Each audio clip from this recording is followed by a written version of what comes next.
Hello, my name is Yuping Shang, and this is Shadow Task 5. We just get straight into the demo. We were tasked with creating a character controller that could make the player move left, right, up, down, and look around left, right, up, down. And we were also tasked with creating a variable for the player to be able to jump and double jump. And that was the double jump. And that's pretty much it for the demo. To get into the code, we have to look at the mappings and input actions. So the input actions are pretty much tracking um, what what input the player is using in order to perform those actions. And so for the value types, would just for jump would be checking if the player pressed jump or not. For look, it is checking the input on the x and y axis, which is why it is axis 2D or vector 2D. Is checking if you're looking left, right, up, down on the X and Y. Same thing for move. It is checking if you are moving on the X and Y axis. Are you moving forward and backwards, left and right? And essentially, we're grabbing all of those inputs and assigning it to a mapping context. The mapping context is used to be applied to the player blueprint. So the mappings, the controls, would be WASD, the mouse axis, looking on the x-axis, y-axis, and spacebar for player jump. So we actually have to get into how WASD works. Is with uh, WASD works by essentially saying we want to modify the default value of what it would be. So default value for WSD would just be moving the player to the right or forward because we would be grabbing the player's vectors, forward vector and right vector, and so it would only be moving in that default direction. And so we want to swizzle the forward and backwards so that it is not moving on the x-axis only. So we want to move it on the y-axis, and so we swizzle it. And then on top of that, for moving backwards, we just want to negate it so that we can get a negative value to actually move backwards. For A, the same thing as moving backwards, we just want to negate it. So instead of going right, we want the negative of going right to go left. And then, which is why we modify it by making it negative. And same thing with looking. Um, we want if we want to look up and down, we would want to swizzle it so that we want to swizzle looking instead of looking only on the x-axis, we want to be looking on the y-axis. And then again, we want to negate it because by default the look controls is inverted. And so because it is inverted, we want to negate that so that it is traditionally looking up looks up, down looks down.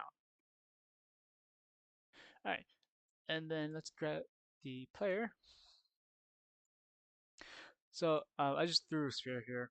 I just threw a sphere here just so that you can see here that you see in the viewport in the scene so that when you actually do play, you can actually see something there, and that represents the player. Because if I didn't throw a sphere there, you wouldn't see anything at all. You wouldn't see the capsule collision. You wouldn't see the capsule collider, and you wouldn't see the camera either. And so just made the sphere here to say, hey, the player is here, uh, but it's just invisible because it doesn't have anything to actually be rendered in. So, but don't really need to know that. So, so yeah, so for the player, so we've made the input actions and we made the mapping context. Now we actually have to assign it to this blueprint, the player blueprint. And so that is exactly what we do here by creating a custom event. Um, I made a custom event for those just for the sake of organization. Um, Otherwise, this would just all be plugged in into here. But yeah, so this is just for organization and just rerouting it, just rerouting the code so that it doesn't look so messy. But yeah, essentially what we're doing is we are assigning the mapping context to this blueprint. We are assigning the controller and creating the character controller from scratch. It's not from scratch because we're not writing programming for it.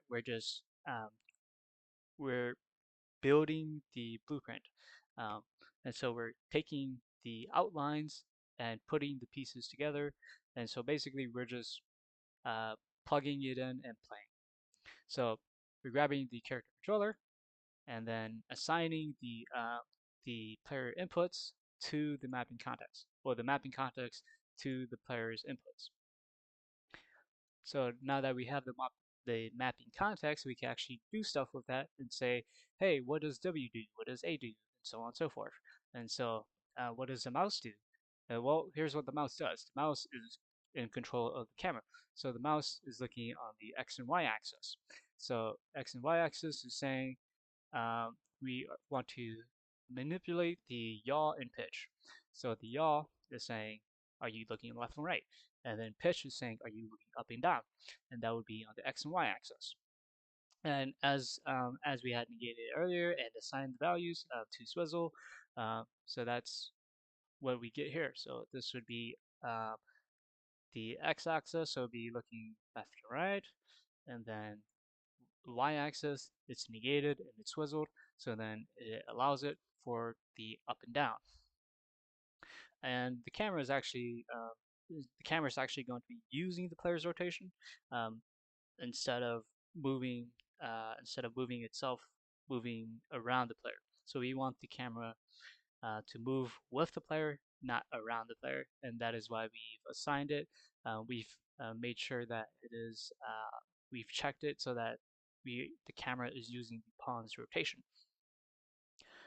Because otherwise, if this was from, for example, if this was a third person perspective, you would be able to look around the player and behind the player, but we don't want to do that, so we just want to look in whatever direction the player is facing.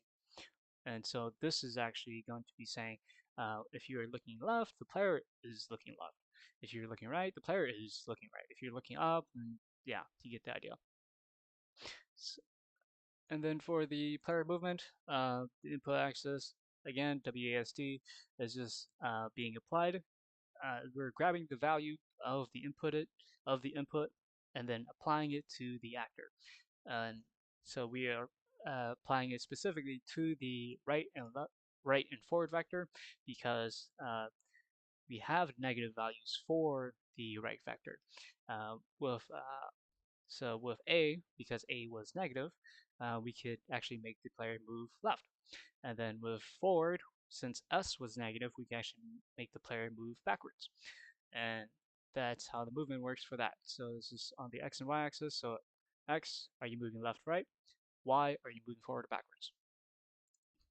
And then for jump, jump is already a built-in function, so we just need to call it.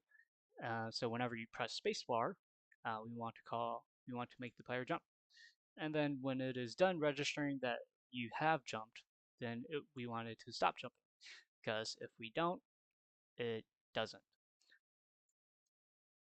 And then for the jump count, the double jump specifically, we are essentially saying because it is a built-in function already, because it is a built-in function um, into the player, it's already built in. So jump max, so we could change the jump max to be 2, and 2 allows the double jump.